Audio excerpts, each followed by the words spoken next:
All right, let's kick off, Rico. Well, good morning, good afternoon, everybody. Thank you very much for coming to our Asia Pacific Statistics Cafe today. My name is Gemma Van Hardren. I'm the Director of the Statistics Division in United Nations ESCAP. And it's a real pleasure to be talking to you and having a Stats Cafe, a cafe with a coffee with you this morning. Today's cafe is focused on integrated statistics for integrated analysis with a particular focus on accounts. And it's part of a series of cafes we're holding in preparation for the 7th session of the committee, the ESCAP Committee on Statistics. We have a bureau for the Committee on Statistics that provide guidance to us on priority issues that they'd like to discuss in our region. And the bureau identified 3 topics that were of key interest to our region. The first was around human resources, and at our cafe last week, we heard from a wonderful panel from Russian Federation, Australia, India, and Mongolia on human resources. The second topic was about big data for official statistics, and we'll be holding a cafe next Monday on this topic. And the third priority area was accounts. And we have with us today a really great panel from across our region. We have Mr. Ali from Samoan National Bureau of Statistics, who's joining us, Vivian from the Philippines Statistical Authority, Dr. Uzier from the Department of Statistics in Malaysia, and Ben Milligan from the University of New South Wales in Sydney, who's part of the Global Ocean Accounts Partnership Secretariat. This topic of accounts is really a key one for us in Asia and the Pacific, and it's all types of accounts: national accounts, satellite accounts, ocean accounts, environmental accounts. Even demographers think of themselves as accountants as well. So please do join us for this cafe. And I'm now going to hand over to Rike Manghensen, who will moderate for us today. Thank you. Rike, over to you. Okay, thanks, Gemma, and thanks to everyone who's tuned in to this Stats Cafe, which Gemma mentioned is a very important part of the preparations for the upcoming meeting of all the chief statisticians in the region in the context of the ESCAP Committee on Statistics. So a warm welcome from me as well. Special welcome also to our panelists who, in addition to representing a broad range of countries and areas of experience, also represents a very large number of years of experience. And I was just looking through, and a quick calculation tells me that our panelists combined have more than 80 years of experience in statistics and particularly in accounting. So I think there is something to look forward to the next hour to an hour and a half.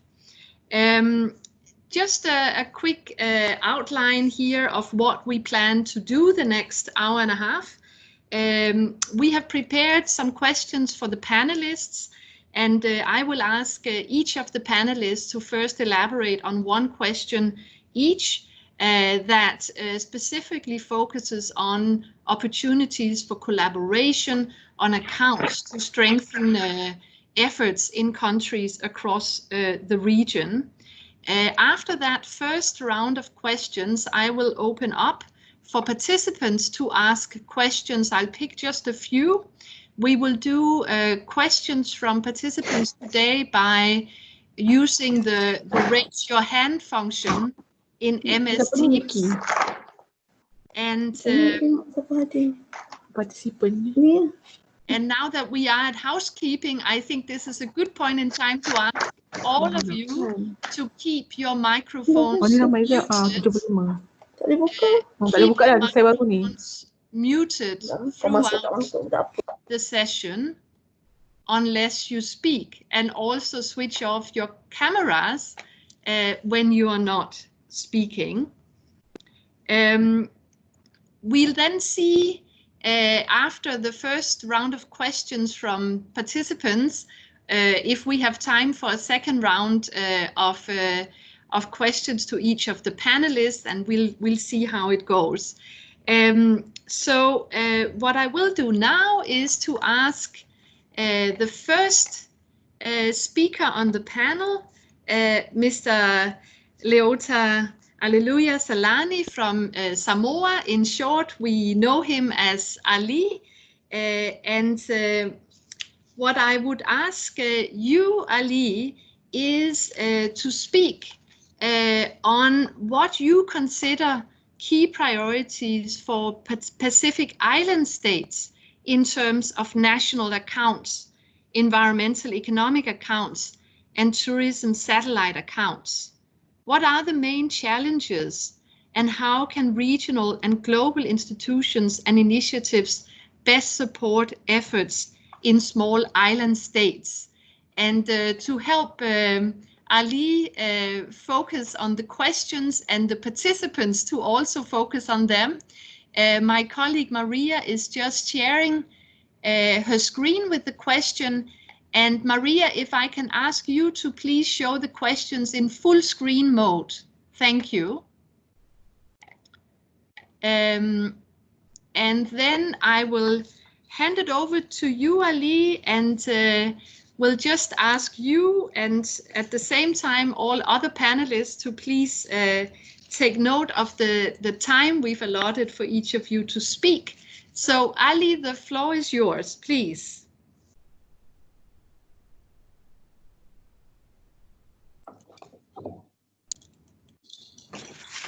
Well, thank you very much, Rike, for that introduction. It's an honor to be part of the panelists, especially I may be the only one from the Pacific Islands that is part of the program today. The first question is to look at the priorities of the Pacific with regards to the development of national accounts, environment accounts, as well as satellite accounts, in particular tourism. What I would say is that in a region as diverse as the Pacific Island countries, there will be no ideal time to collectively agree on commitments. This is mainly because countries are being challenged by vulnerability to external shocks due to changing weather patterns, as well as diseases which rediverts the attention of leaders from time to time. Countries are also at different levels of statistical developments due mainly to competing priorities at the country level, as well as resources available to NSOs and the statistical system. Therefore, there are times when uncertainties appear to make planning irrelevant. But even in this situation, a plan signals the direction underlying decisions so that risks and opportunities are recognized. For everyone's information, there was a 10-year Pacific Statistics Plan that has been implemented from 2010 to 2020. The Pacific are now looking at the development of a new one, which will basically based on the needs of the Pacific, as well as the incorporation of the new SDG 2030 program. But what I can say about the three main accounts is the fact that they are similar in some ways, except for the indicators that are ought to be developed from them. So I would focus mainly on the five main areas, which is what exists in the system, the refinements and improvements, new data sources, metadata development, and share experience. There have been a lot of developments over so many years. I remember back in the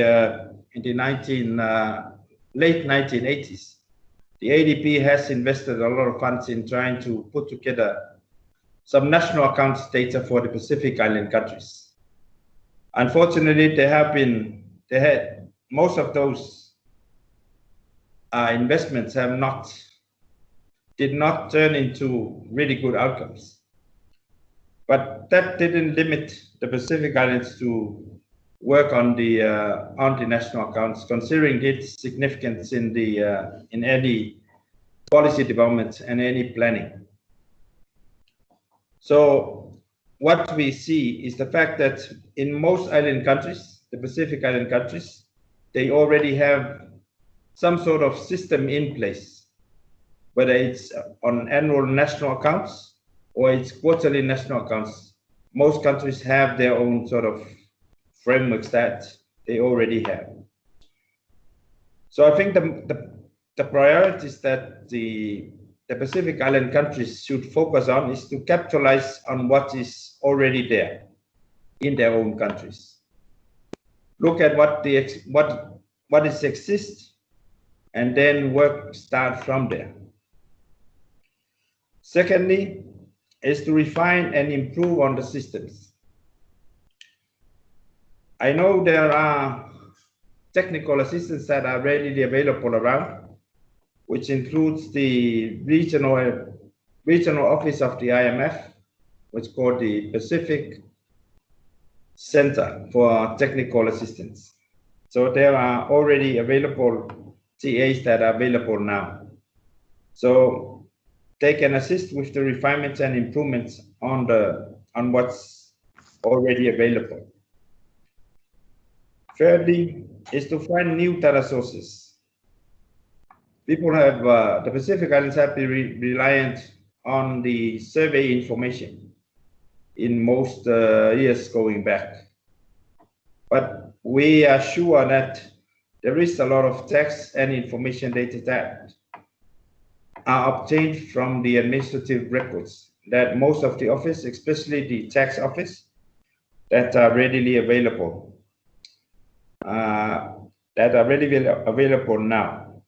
So it is very, very important that statistical offices in the Pacific region to tap and have that sort of coordination and cooperation, and try and convince them, the data providers as well as other users, making sure that they can share that information to be used.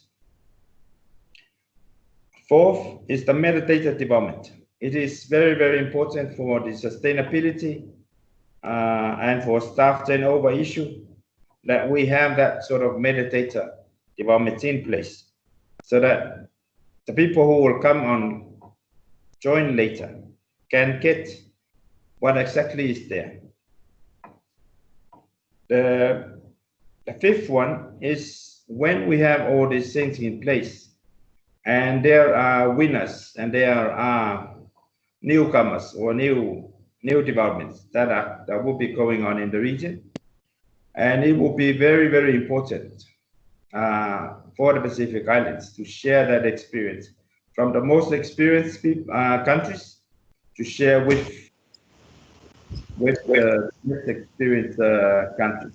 I remember there was in South-South sort of cooperation that was coordinated amongst the Pacific Islands, in which the Secretary of the Pacific Community, which is the center of statistics development in the Pacific, they did a really good job. And I think it's very, very important that we keep that sort of coordination going. I think that's more like the priorities that I can see it now. But you know, having all this, as I said in the beginning, that national accounts, economic and environmental accounts, and satellite accounts are all common in some ways. For example, that we can have data that are being collected from another survey that can be used in another account. In saying that, we can have the expenditure on water, for example, which can be a data source for national accounts, but it can also be used in the economic and environment accounts. Likewise, the satellite accounts for the tourism in particular. So these are really good examples of what we can integrate in what we have now. I think that's all I can share now. In terms of major challenges, I think the data caps is always a challenge, especially with the satellite accounts, as well as the economic and environment accounts. There have been some effort that was put in place to generate the tourism satellite account in the region, including Samoa, but was very limited because of the limited data that we can tap our hands on. Secondly, was the very limited capacity in which we can make use in terms of development of satellite accounts. So these are more the main sort of challenges that we are facing now. Okay. Thank you very much, Ali, for a very structured and clear overview, both on priorities and on challenges. I think that's spoken like a real statistician. 1, 2, 3. I notice in particular what you mention is that although we may have different policy priorities, well, the foundational statistical work in terms of accounts is something that can continue. The systems can be improved in order to actually calculate the specific indicators that may be responding to the priorities of the day. And also your point on starting with what's available rather than focusing on what's not available, I think is a very good piece of advice, not only for Pacific Island states, but for any country in the region. Ali, thank you for now. I will return to you a little bit later, and we will move on to the next panelist. So we are moving from the Pacific Island states to another country with a lot of islands, namely the Philippines. And we move to Ms. Vivian Larina, who's been working for many years in the National Statistical Office of the Philippines and has focused on many different areas, but primarily on various types of accounting. So thank you again, Vivian, for joining us. Now, what I will ask you is something that focuses more on collaboration regionally and globally, and how each one of us can both contribute and benefit from this type of collaboration. And this is a question we specifically tailored to you because we all know that the Philippines have engaged both globally and regionally very actively for many years. So the question I have for you is to outline for us what are the benefits gained by the Philippines from joining global expert groups on SIA, FTES, and tourism, and in implementing global and regional initiatives on accounting. And what advice could you give other countries who would be interested in increasing their engagement, whether regionally or globally? So Vivian, please, you have the floor. Thank you very much, Ms. Reiki, and good afternoon, everyone. For the Philippines, we have been participating and engaging with the global and regional expert groups way back in 1988 when we started the development and compilation of the tourism satellite accounts. And also in the recent past, we have initially attempted also to measure the sustainability of tourism. And this is 2017. Okay, so these two committees are established by the United Nations World Tourism Organizations, namely the Committee on Tourism Statistics and Tourism Satellite Accounts, and the Working Group on Measuring Sustainable Tourism. Similarly, when we started also the environmental economic accounts way back in 1990, the Philippines is also a member of the Committee of Experts in Environmental Economic Accounting, also a member of the Committee of Experts on Environmental Statistics, and a member of the London Group on Environmental Economic Accounting. Now, from the beginning, the Philippines has been engaging and participating in the different expert groups at the global level and even at the regional level. So now let's proceed on the benefits gained by participating in this expert group.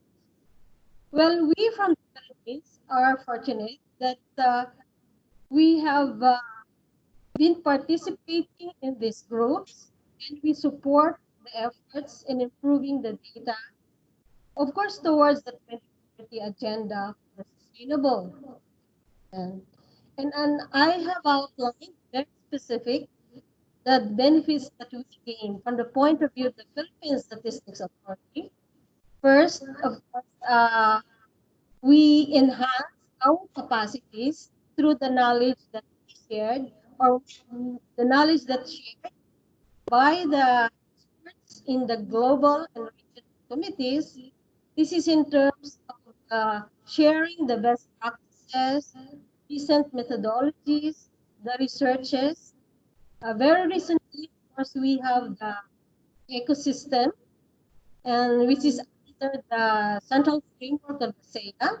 And this is something that we are engaging with the committees to really provide opportunities to learn on how to compile system accounts. Okay, second is participating in these groups. We have established partnership and cooperation for technical assistance, of course, and the training, and even providing us financial support. So the technical assistance come in the form of providing us experts and also providing us the opportunity for technical visits and country trainings. Third, we are also fortunate that we have gained insights, especially on development of the new accounts, to provide us guides how we need to move forward. What are those statistical programs that we need to outline, and of course, to define the implementation strategies, how to further develop the new accounts. Like, for example, we have the MST, or the Measurement of Sustainable Tourism, disaster accounts, ecosystem accounts, even the ocean accounts. So these are something new for us. And of course, lastly, engaging with this group, it provides us the opportunity to participate in testing the new framework and the new statistics, so that we will be able to define what are really those gaps in the data, how to further improve and generate this data on a regular basis to institutionalize the accounts. Now, on your next question, what advice can I give to countries who are interested in increasing the regional and global engagement? Okay, actually, further developing the satellite accounts, the environmental accounts, and even the economic accounts is already a step towards moving into or participating in the regional and global engagement. And how do you really do this more effectively? One is to continue to reach out to the users of these accounts, listen to them on their priorities, and then proceed on the development of the programs and implementation strategies, and try to participate in the testing of new frameworks, in the development of new statistics. Only in this way you will be able to move forward, present them in the regional groups, and even in the global expert committees to endorse, to present them and set also their comments towards improving these accounts. And also, one thing is try to expand further your interest in terms of looking at your data ecosystem, whether these data are available or not. And if they are available, then they aligned according to the recommendations. And then these are the things that you can present in the different or various regional and global experts. So just make visible yourself, make your country visible, that these are the things that you have done. These are the things that we are interested in. In short, sell yourself. Sell these new accounts that you are developing. And it will create or trigger interest among the global expert groups. So thank you very much. Thank you so much, Vivian, for I think what I would call very good pieces of advice there at the end, and also for outlining actually a very large number of what you see are concrete benefits from engaging regionally and globally, including, of course, an opportunity to learn, building networks, also for potential fundraising, helping to plan statistics development in your own country, and then in terms of getting engaged, your main point there of different initiatives that can be taken to make sure that you actually have something to contribute to the regional or global work, make your own country visible so that you also influence the standards and norms that are being developed. Vivian, thanks again. I want to just at this point bring the attention of our audience today to the paper that has been prepared for the committee on accounting. If any of you have already read the paper, you will also know why we prepared this particular question to one of the panelists, because the paper gives an overview of current engagement by Asia-Pacific countries in regional and global groups that are occupied with different types of accounting. And it's very clear that there's a lot of room for Asia-Pacific countries to engage more.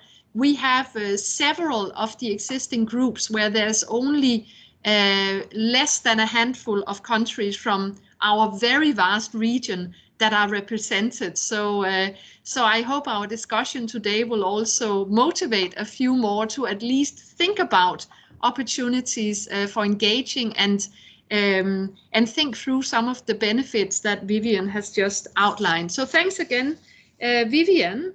Let me move on to our next panelist, who is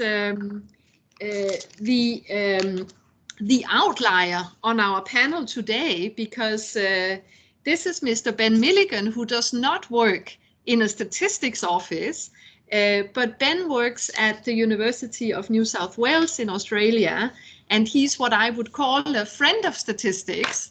Ben is currently heading the secretariat for this new global ocean accounts partnership, and it is in that particular capacity that we have invited you to join the panel today, Ben, so welcome again.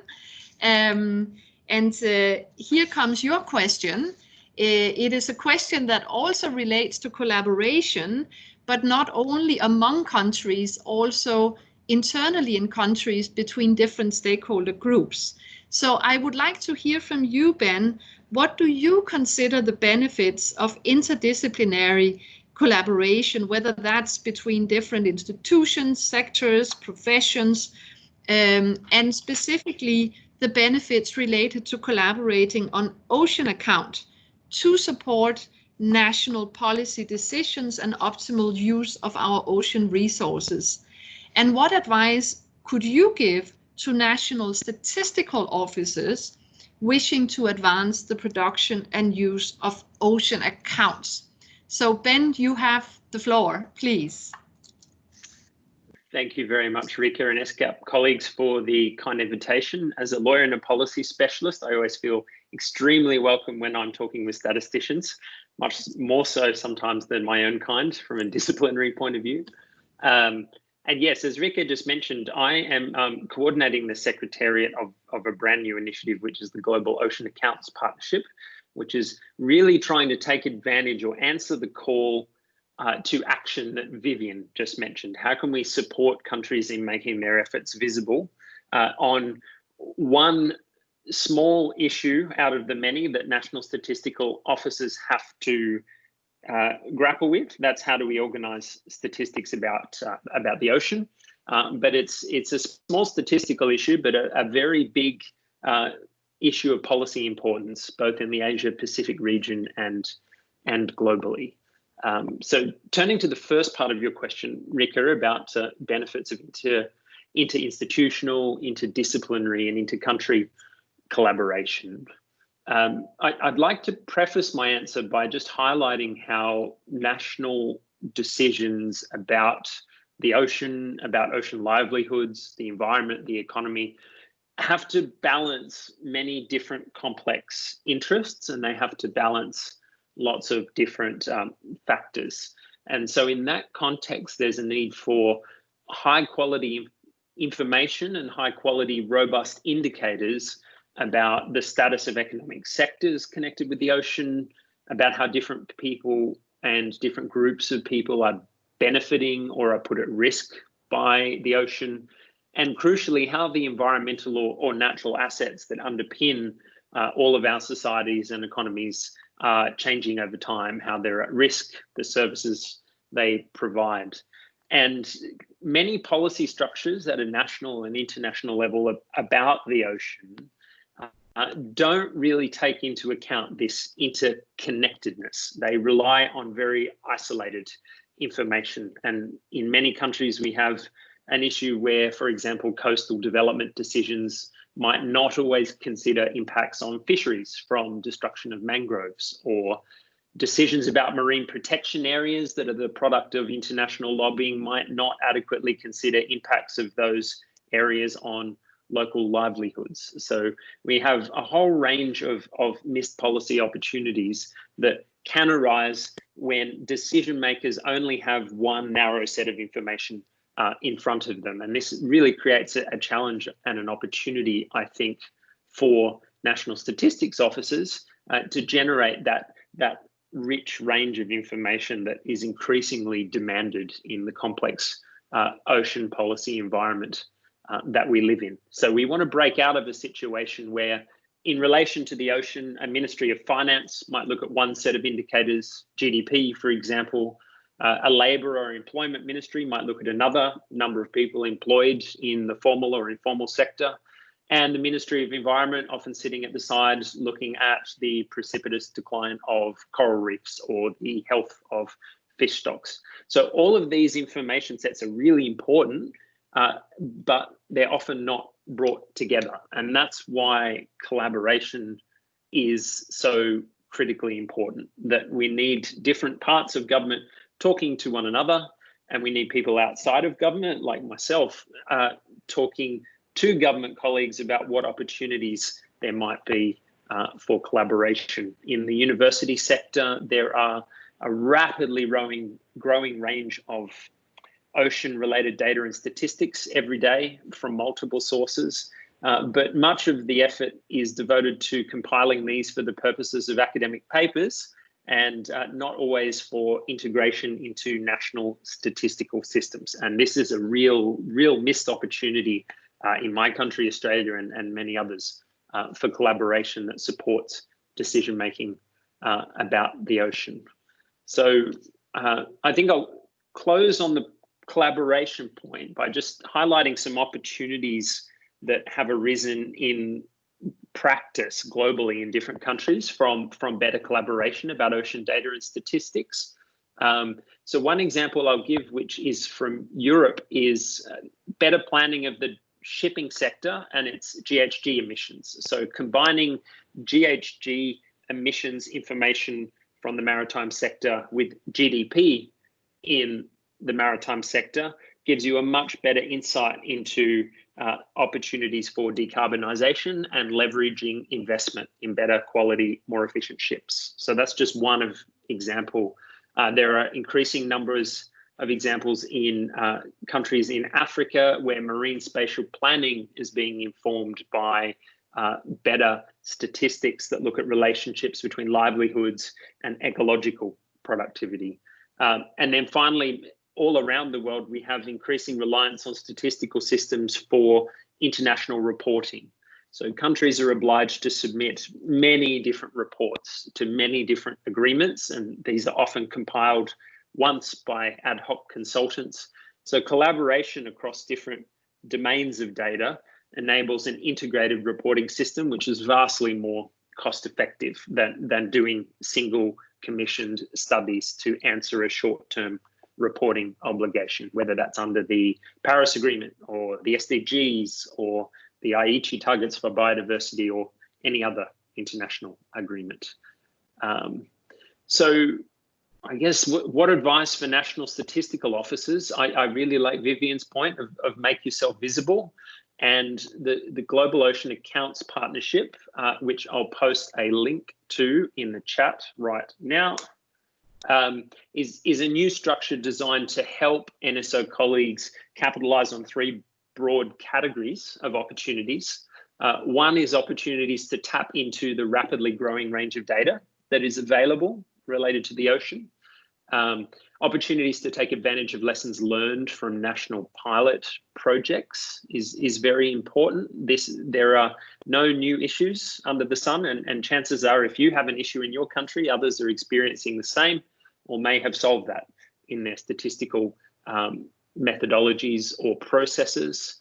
And finally, the policy demand in integrated ocean management is just becoming stronger and stronger every single day. So there are real opportunities for closer dialogue between policymakers and statistical officers, because what statistical officers provide to ocean decision makers is really unique in this world of misinformation that we live in, and that is verified, trusted, and standardized information. So instead of just coming from one scientist or one consultant or one business lobby group, national statistics have critical value add. So there are opportunities in that context to provide a really uniquely differentiated service.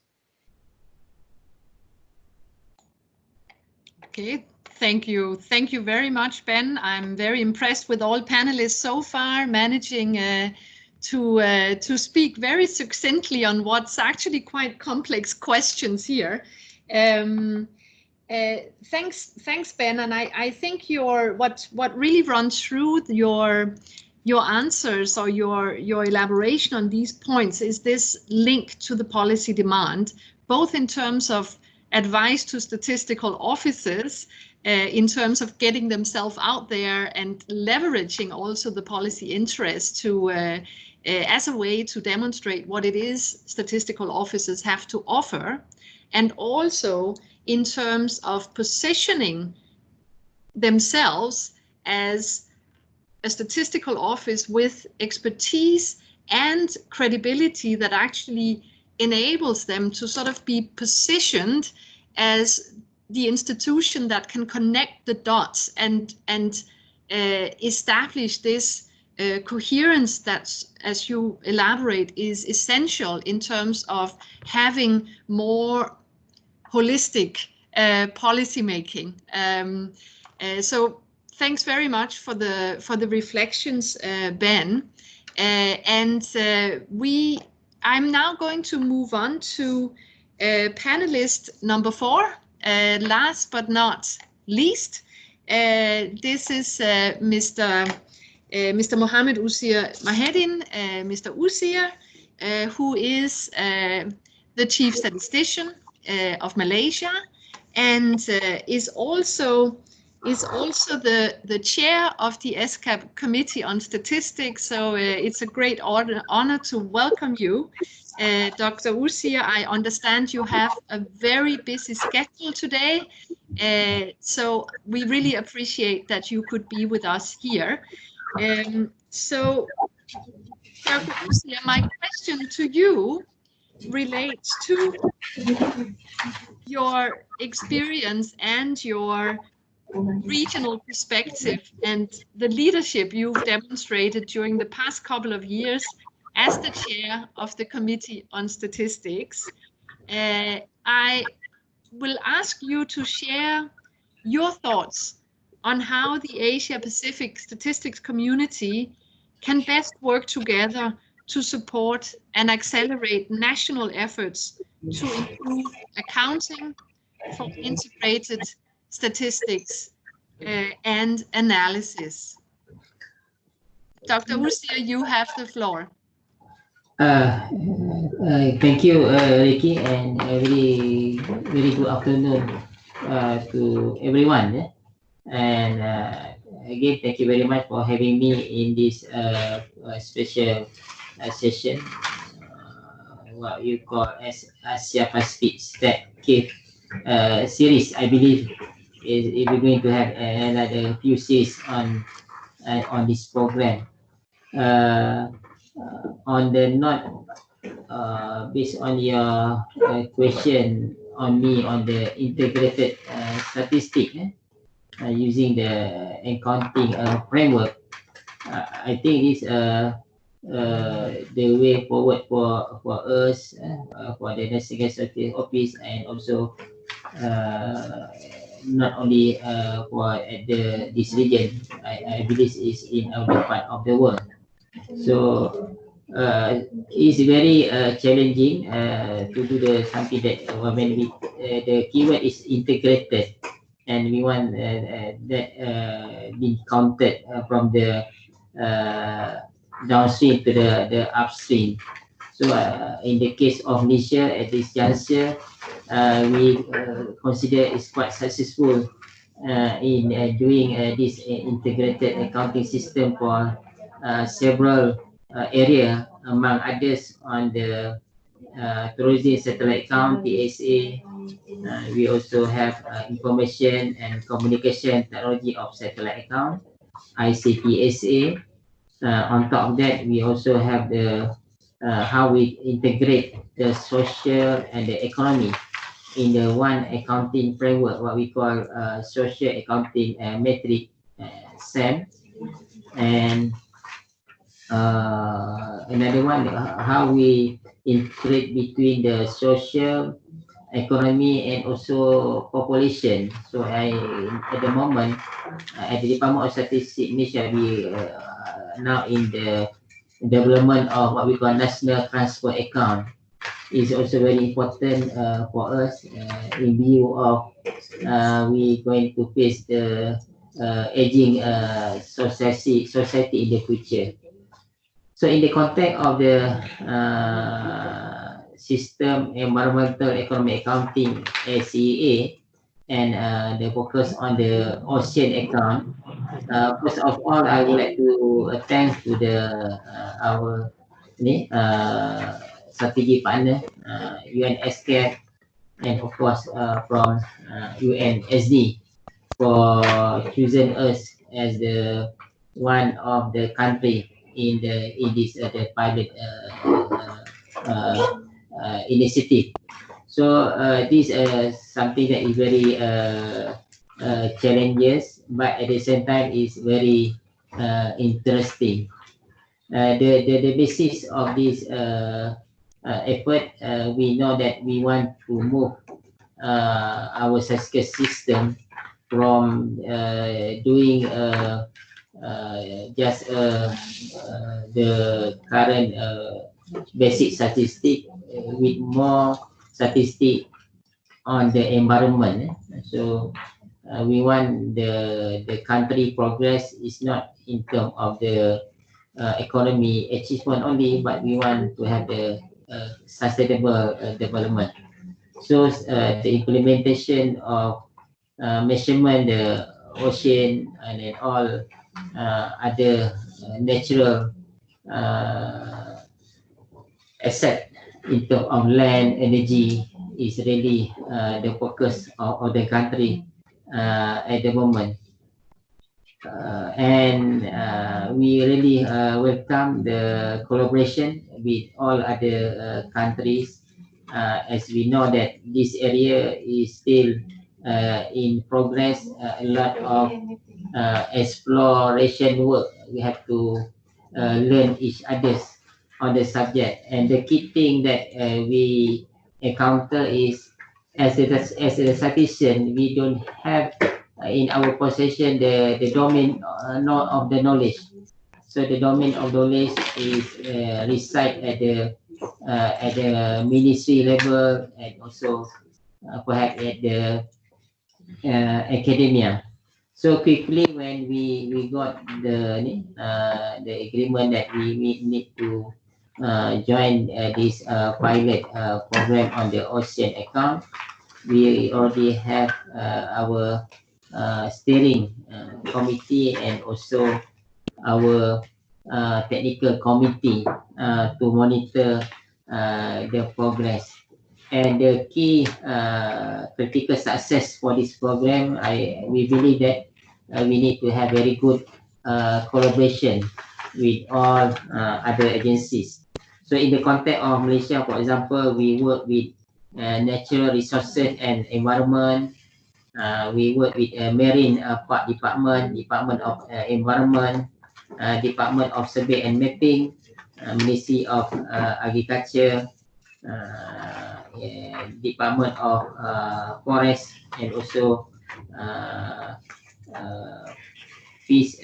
Forestry Research Institute, and also with the various local higher learning institution. And this also really make this program to have what we call the sense of ownership. So we work together, and of course the challenge is sometimes how to can have continuous stay on as the very great team, because sometimes in the agency level, as mentioned earlier, they also have a lot of changes from time to time because of the transfer, promotion, and so forth. But it's very important we inform our strategy partner, the agency and minister. We need to have the scenario where people can go and come, but the work progress must be stay intact.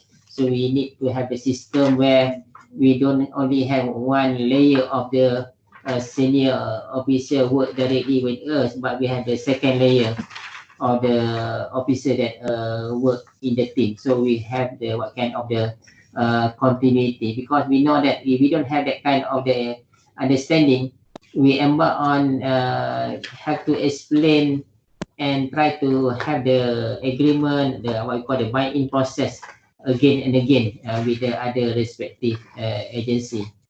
And of course this environment sustainable, and also how we can progress from what we have now to have very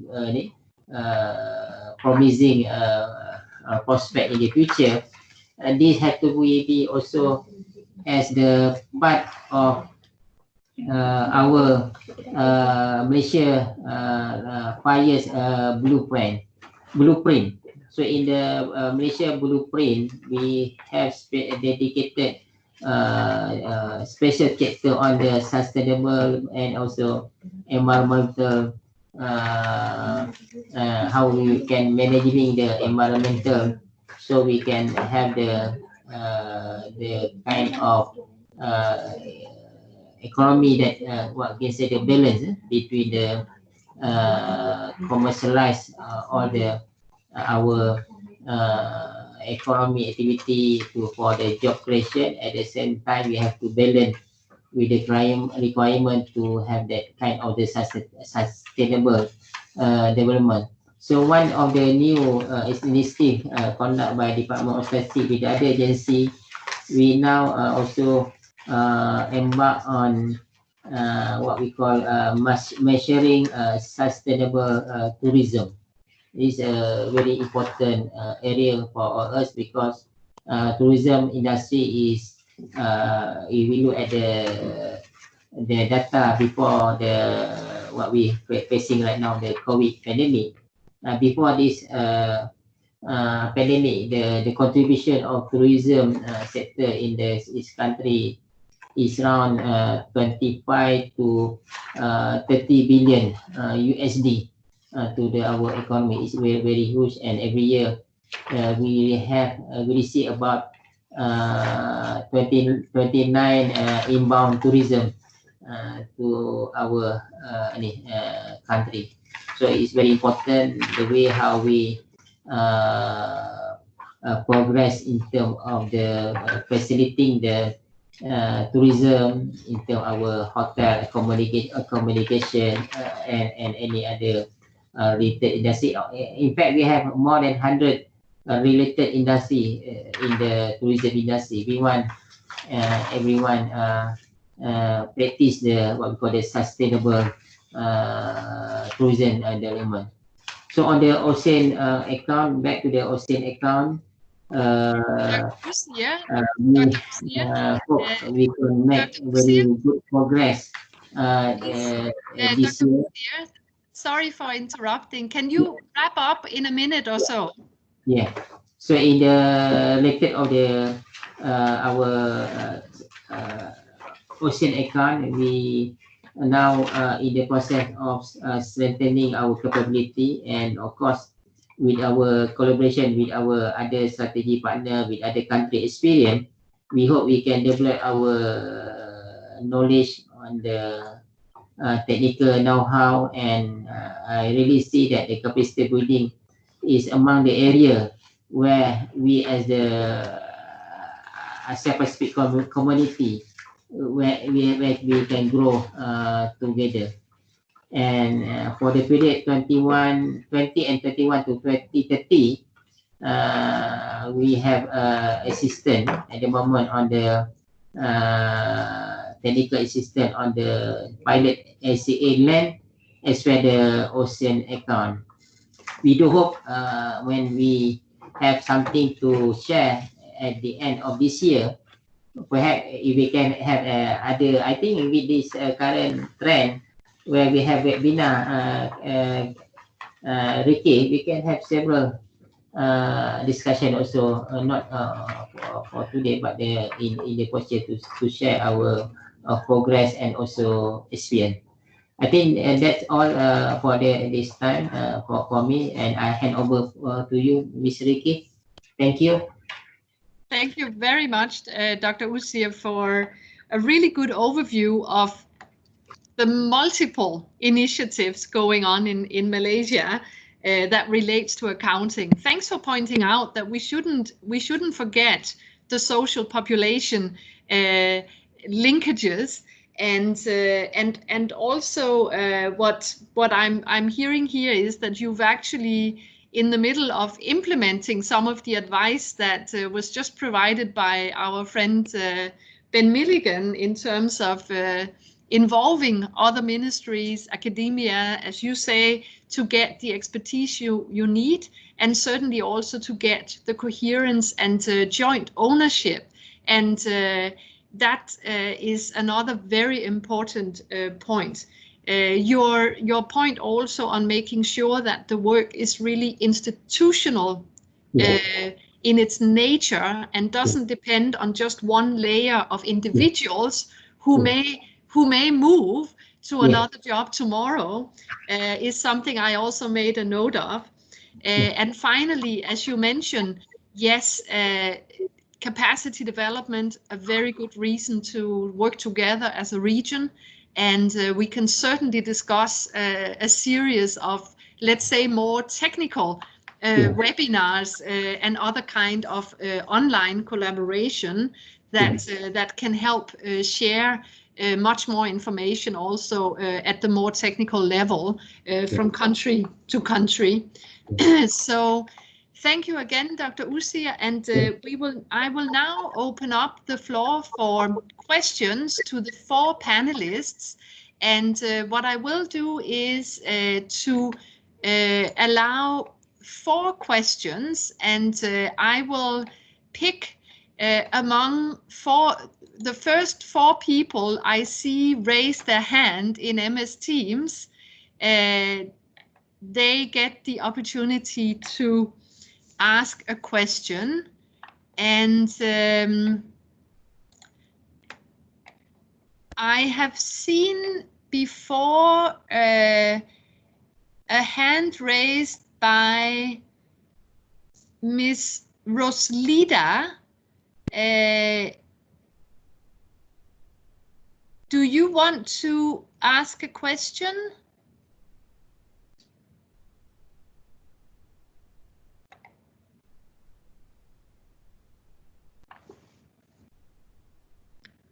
Okay, I'll just give everyone a few more seconds.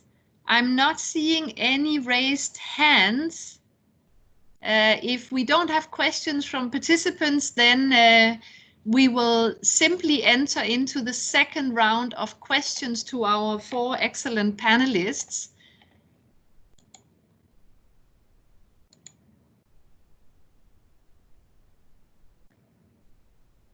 Yes, Miss Roslida, you have a question, and I'll ask you to just introduce yourself and also indicate to which of the panelists you want to address your question. Roslida, please.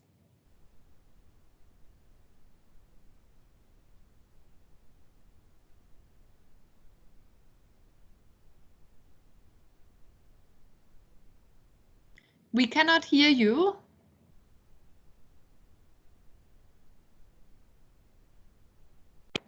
Ms. Roslida, you are on mute.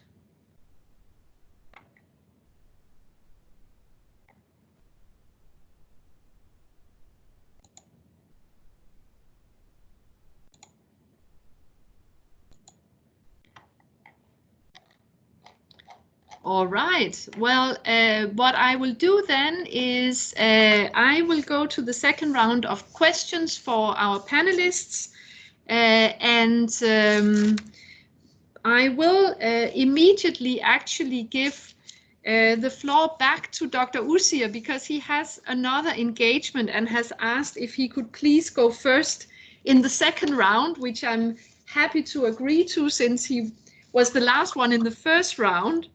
So, so Dr. Usia, I'll hand it back to you again. So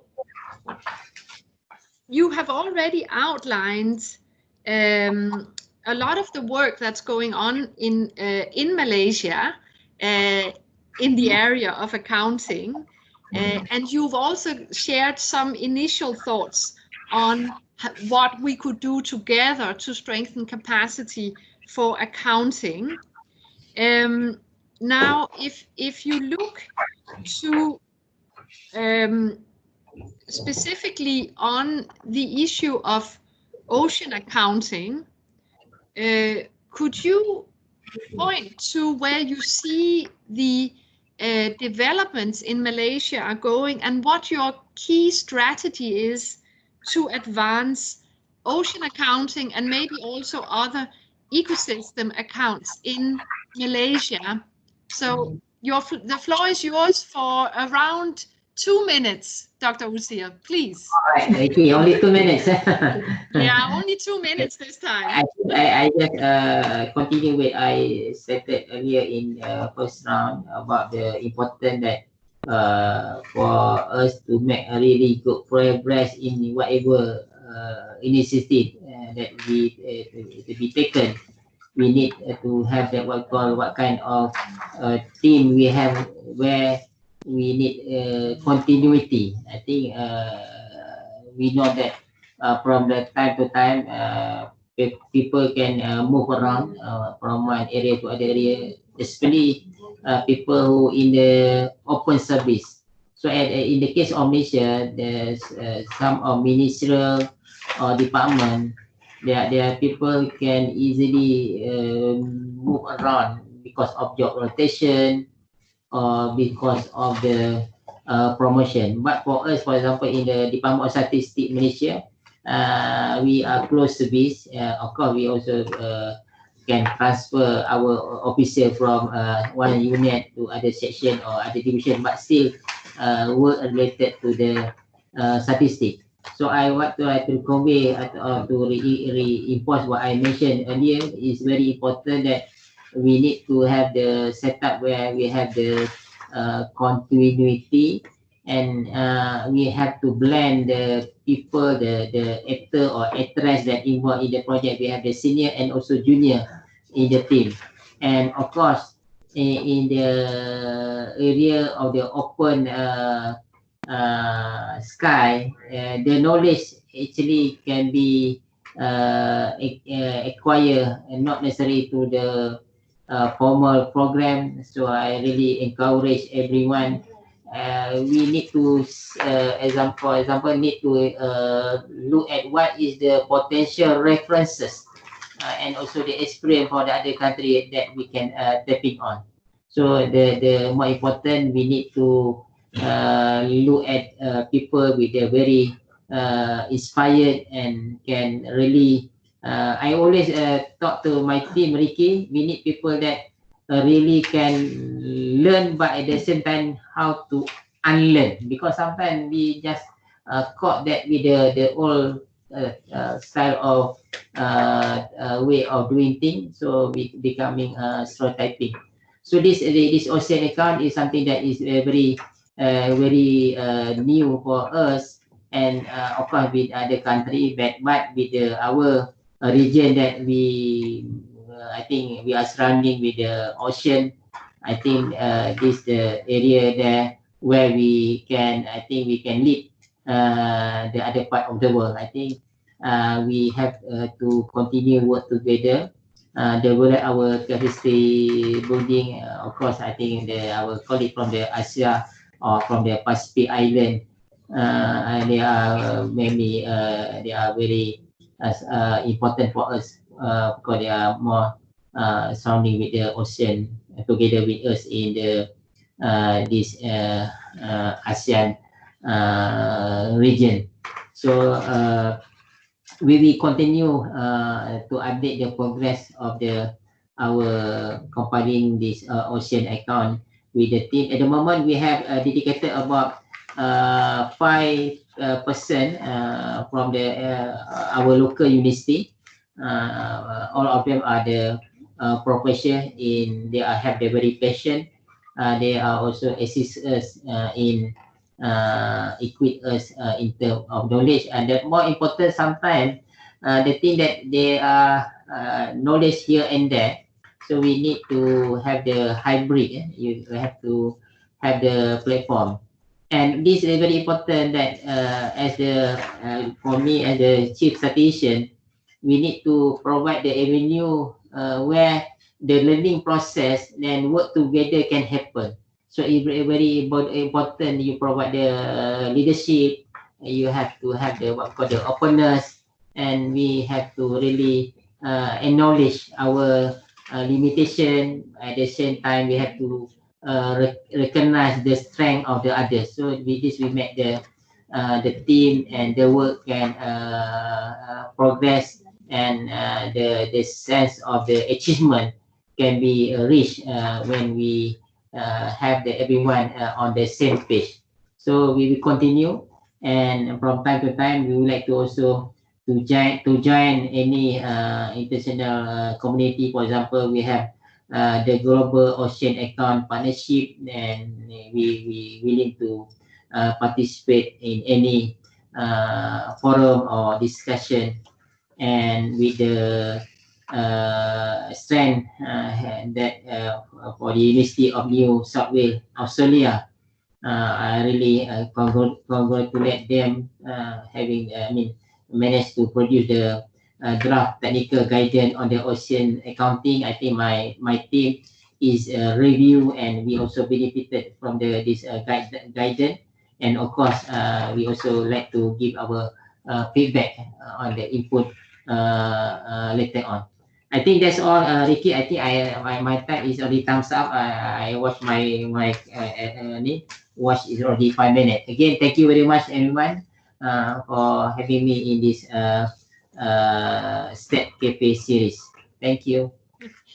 Thank you so much, Dr. Usir, and my apologies for only giving you 2 minutes, but we've been in webinars together before, so I figured if I said 2 minutes, you'd probably speak for 5. Yeah, likely you said 2 minutes. You give 4 minutes, I will end up 8 minutes. You're done. You're very good strategy. Yeah, but Dr. Usir, as always, you have a lot of very good points to share with all of us. So thank you so much. It's a great initiative you've taken and really pushed for the ocean accounting work in Malaysia. That's been you've been a real sort of trailblazer on this, and thanks very much for engaging and continuing also to contribute to the development of the technical guidance, which is it's being coordinated by our other panelist today, Mr. Ben Milligan. So here is also a contact in terms of further developments there. You made a few very important points about these new areas of statistics, that it's very important as statisticians we can learn, but certainly also unlearn. And I think it is that is an extremely good point, because of the nature of our work, most statisticians are relatively conservative and rather reluctant to share, to change their processes, and for good reasons.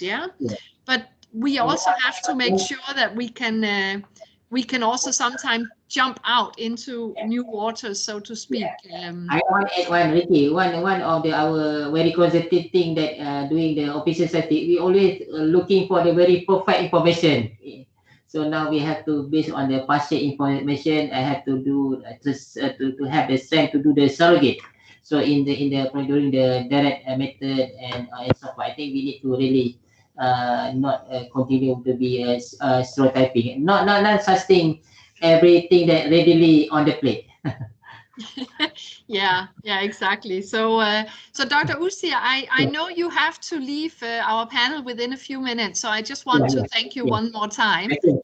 And let me now move on to another country who's also been at the forefront of ocean accounting. So I will go back to our panelist from Samoa, Mr. Ali. Ali, my question to you relates to the extremely successful business of Samoa in the area of statistics, broadly accounting particularly. We just did an analysis recently together with SPC, where it is very, very clear that Samoa produces more and more frequent economic statistics and more economic statistics than what is the average for a Pacific island state. And Samoa also publishes several SIA accounts already.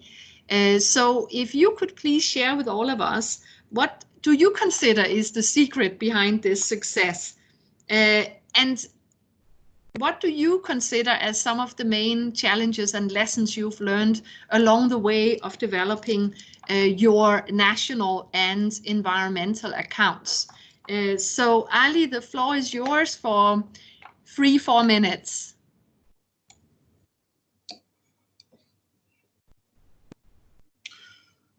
Well, thank you, Enrique. Well, I will be very short and very brief on the question. Well, first of all, I don't think there was any secret behind the developments, except for the fact that statistics development was part of a whole government development initiative, which is a key to the development of statistics in Samoa. Statistics was identified as one of the priority areas right in the beginning of the reform program in the early 1990s after being devastated by 2 cyclones.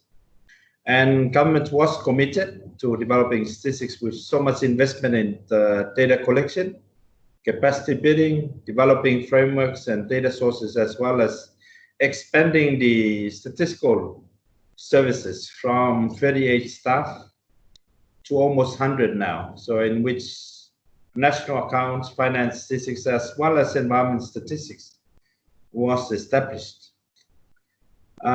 Secondly, leadership and commitment at every level from the ministerial, CEO, ACOs, and staff, as well as the growing demand from the national and international level, which pushes the office to produce.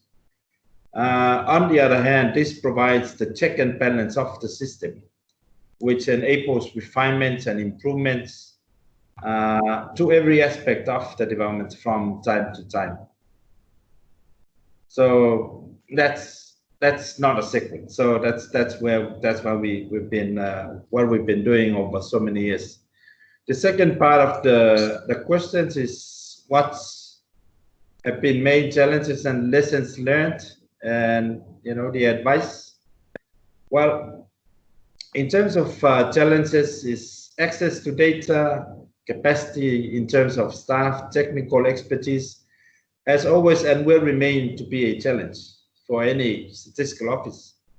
But for us, taking advantage of every opportunity that comes along is always an advantage, meaning taking up opportunities that aligns with the organizational vision, because that vision is all connected to the national vision as well as international applications such as SDGs and other applications. For example, any pilot project or any initiative like the ocean account that we had with the ESCAP in the past 2 years that comes along the way, whether at international, regional, or country level, it's a great opportunity for the period to take up. And that's how we have been developing ourselves. That project, we feel that it will open more windows of opportunities in terms of learning new things, as well as getting new training opportunities for the staff development. So it is very, very important, and that's how we develop this water accounts, energy accounts, waste accounts, which we still see that they are work in progress at this point in time. But it's very, very important to share so that we can get feedbacks from different stakeholders, and then that's when we can improve on those accounts. So the way forward and the advice for not only the Pacific Island countries, but as we've heard from our colleague from Malaysia, it's keep on trying new things. Never get wasted and keep on trying new things, whilst continuing the production and dissemination of ongoing publication. It is very, very crucial in the development of statistics. As we all know that statistics is a comprehensive framework, and most, if not all, are related and can be used in one way or another. So it's very, very important that sort of approach is being taken by any office. And I can see that in the paper that was circulated, there is that sort of focus on bringing a whole government perspective into statistics, which we did, and we continue to invest in that so that we can produce more statistics. But I think that's all I can share now, Rike, thank you. Okay, good. Thank you so much, Ali. And again, it's our panelists today are spitting out good advice to all of us. So the first main point here in terms of criteria for success, Ali, where you say, well, everything is actually made much easier once there is a starting point where statistics development is an integral part of national development plans. And this is one of the many areas where Samoa is really the country who, let's say, practices what the rest of us preach. And since we are in a preparatory discussion to the Committee on Statistics, it does make me think of the commitment that all statistical leaders actually made 2 years ago in terms of 9 government commitments, and the very first of them was to integrate statistics development in national development plans. So this is in place in Samoa, and you already outlined quite a lot of very positive implications this has had. In terms of the advice, I mean, your general advice to simply be opportunistic, yeah, take the chances when they present themselves, and the other point, which is kind of the perfect is the enemy of just good enough. Get your results out there, publish. And I just received your new draft water accounts for review, and I can see the immense progress that's made just since the last report was published. So congratulations on that. And I think this is a really good piece of advice. We should not be too worried about starting to get results out. Things can always be improved and published, but it should not be an excuse for us to wait. So thank you very much, Ali. And let's now move to the Philippines and to Vivian for a question for you, Vivian. And you already touched a little bit upon collaboration, particularly global and regional, in the responses to the first couple of questions you received. What I would like you to zoom in on here is collaboration, maybe more at the national level, and collaboration in particular when you think about collaboration that would improve the use of accounts for policy making. As several panelists have already pointed out, well, if we do not have the demand, we are not going to continue to advance our accounting work. So Vivian, 3 minutes for you, please. Okay, again, thank you very much, Ms. Ricky. So in our long years of compiling the economic accounts, satellite accounts, and the environmental accounts, once you are into these accounts, you are not only compiling the accounts, but you are also a coordinator of the statistics that are getting inputs into the accounts. At the same time, you are also reaching out, collaborating with the different types of stakeholders. So as compiler of the accounts, you have a lot more of roles, not only compiling the accounts. And it is very important that you reach out to all these users, to all these stakeholders, because one, to engage our users, they will be able to define what are those priorities of the sectoral department, for example, and what are the specific indicators in the accounts that need to be highlighted. As compilers, you are looking at the macro level. You are looking at how to be comprehensive, to be consistent, and to be integrated. But it's the user's specific needs that has to be defined. So you need to collaborate with them. And at the same time, these stakeholders, we reach out to them, not only because we wanted data from them, we wanted this information and statistic from them that is not readily available to us. But we wanted also to draw in their expertise as statisticians, as compilers of accounts. We have limited expertise in terms of that technical perspective, the different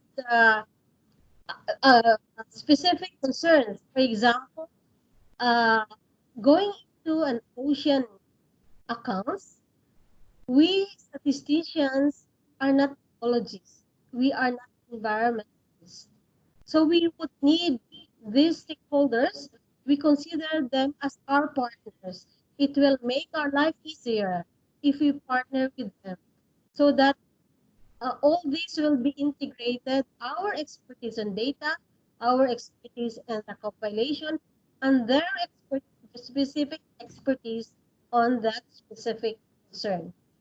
And also, it is important. This is something that we in the Philippines is very proud, because once we get on the results, it is our SOP, our practice, to really disseminate them to a large audience, at the same time to advocate these results. And our partners will help us to popularize the results of the accounts and also to advocate this and zero in on the actual uses and applications of this account. We as compilers, we might not know the specific uses, but those collaborating with the stakeholders, they will be able to define, show to us, these are the actual uses and the applications of these accounts, particularly in the way they plan out their programs, interventions, and so on. And in that way, this is also something that we can look into and improve on our accounts. What are other specific that need to be integrated in the current accounts that we have? So I think the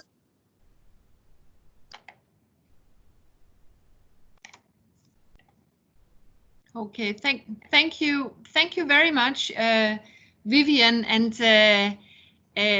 just to take two of the many points you made. I mean, basically saying, well, collaboration is necessary from a technical point of view. We need more than statistics expertise, and collaboration is also needed to make sure that we actually meet a demand, that we generate demand, and we increase the use of statistics, of the eventual statistics produced. So I find that the discussion on accounting that we are having today is reminding us that statistical quality has many different dimensions. We heard from Dr. Usir before on some lessons on COVID-19 that's made all of us focus a bit more on the quality dimension of timeliness of statistics, but the use of statistics and relevance of statistics are two other very important quality dimensions to keep in mind, and collaboration is necessary to actually address those. So Vivian, thank you very much. And I will now turn to Ben Milligan, the last panelist in this round. Ben, I want you to answer or talk to this particular question, to put on your hat of being part of the scientific community and speak to the kind of motivation that you could give countries in this region, and maybe particularly statisticians, on the need to compile ocean accounts. So Ben, you have 4 minutes. Thank you very much, Rike.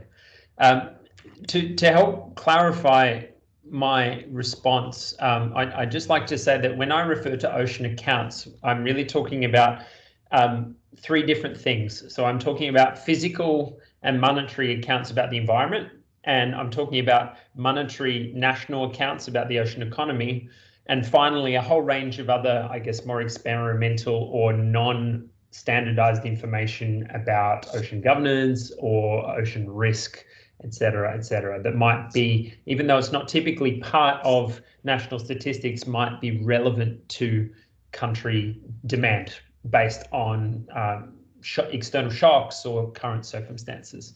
So why in that context is there a need to compile? Well, the first at the more political level is that countries have already committed to compile these kinds of accounts. And I'd refer in particular to Sustainable Development Goal 15.9. So this talks about integrating ecosystem and biodiversity values, including from the ocean, into national and local planning, development processes, poverty reduction strategies and accounts. So if colleagues and NSOs are looking for reasons to convince higher decision makers of their interest in this area, then that SDG 15.9 is a good place to start. Another good political commitment to mention is SDG 17.9, goal 17 target, 17.19, which is about statistical capacity building directly. And it calls for enhanced international support, capacity building, and one of the critical things it mentions is the need for measures of progress that go beyond gross domestic product. So countries are often very good at calculating GDP, but there's an acute need in the world we live in to go beyond GDP to look at other headline indicators. And one of those headline indicators is the status of the environment. So in this context, I think there's a real demand for entrepreneurial statistical activity that works closely with biologists, ecologists, lots of other kinds of ocean specialists to bring together all of their information to provide these summary statistics on the status of the environment, because that is really the crucial contextual headline indicator for sustainability. And a balance sheet in statistical terms for natural capital is not compiled by many countries, but urgently needed. So I'd say that is one of the highest levels of need.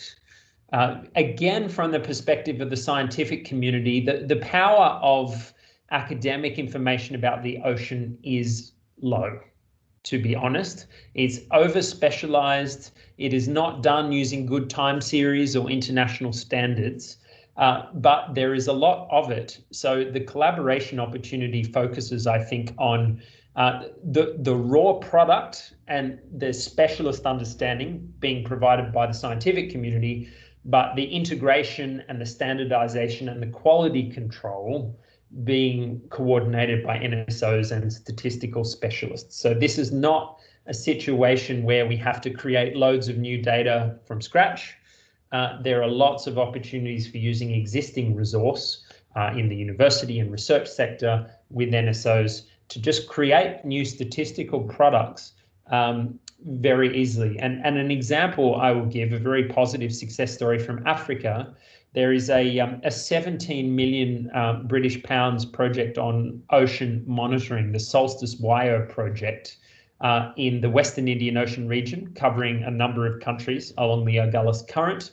And this is using all kinds of technology and linked capacity building to look at productivity in fisheries and underlying ocean condition and livelihoods and local economies. It's a really data-intensive project. Until very recently, the leads of that project in the countries and the scientists had never heard of national accounting or national accounting standards. It was just a fundamentally new concept to them. They'd heard of GDP, but they didn't know where it came from. They didn't know all the hard work from 100+ people in Samoa or other countries who are doing this every day. And so one of the very recent achievements in that project is a collaboration between statistical specialists and all of the data providers to try and repackage that information into a SIA or SNA compatible format. And that doesn't require a lot of new resource. It's just researchers using 5% of their time a little bit differently to give NSOs something that is compatible with a broader statistical infrastructure. So I just thought I'd close with that as a success story and an illustration of the opportunities here for innovation through partnership. Okay, good. Thank you very much, Ben. And your last example there, I think, is also a good reminder to all of us to not always assume that everyone around us know what national accounts are, and that this basic awareness raising is something that's necessary, and collaboration may need a lot of awareness raising and information sharing before it can go sort of into the next stages. I want to thank you, Ben, for giving actually a few very good business cases statistical offices could maybe put forward, both to policy makers as well as the science community, in terms of what statistical institutions can really offer there. So thank you very much. And this also concludes my rounds of questions to the panelists today. So I want to thank all four of you very much again for sharing your reflections here today. And it's now my pleasure to hand it back to Gemma for some final remarks. Gemma, please. Thank you very much. Thank you very much, Rike. And yeah, I also would like to thank everybody for your contributions today. And there was a couple of questions in the chat box. So if you did put a question in the chat box, we've tried to answer them there. We've got Ben's shared with you some example of data sets, and I've shared with you an example of an Australian labour account for those of you interested in accounts. And please do feel free to reach out to us. So as Rike said, this concludes our conversation today, and has been very interesting to listen to you all. This area of accounts is really quite a fascinating area. I'm personally not an accountant. I never worked in the area of national accounts, but I did work in the area of environmental accounts. And really, it's a fantastic area for a national statistics office. And one of the lessons we've heard today, I think several of the panelists, particularly from Samoa, said, just use the data you've got. And that's what I particularly like about accountants, whether you're an environmental accountant, national accountant, labour accountant, satellite accountant, whatever type of accounts you compile, you are excellent about using whatever data you've got. And this is a real skill that you've got, and you should treasure that. I also like the messages about getting involved, and really we need more people from Asia and the Pacific getting involved in the development of global statistical standards. You have a voice, you have as much right to have a voice at the global level as our colleagues in Europe, in Africa, in Latin America. And we're here, ESCAP is to help you have your voice and encourage you to have your voice in these global statistical standards. And that leads to the third lesson around collaboration. Today we've heard collaboration by all four speakers and by Rike, and I think bringing us together today is a form of collaboration, and it's been great to have you all with us today. So thank you very much. As we said, this is leading into a broader discussion at the Committee on Statistics in a few weeks' time. We will capture today's discussion and questions, and we look forward to working with you in this important area of accounts. And we look forward to seeing you next week on Monday, where we're going to talk about big data for official statistics, including for accounts. So let's look forward to hearing from you next week. Thank you again to all of our speakers, Ali from Samoa, Vivian from Philippines, Ben from University of New South Wales in Australia, and Dr. Urzu and all his colleagues from Department of Statistics in Malaysia. Thank you very much. Thanks, Rike and team, and we'll sign off now. A recording will be available, and we'll see you again. Thank you very much. Goodbye. Have a good day. Bye-bye from me. And just a small note to everyone, please send us your feedback to this session. An electronic form should be available for this in the chat. Okay, bye-bye. Bye-bye. Thanks, everyone. Bye, everyone.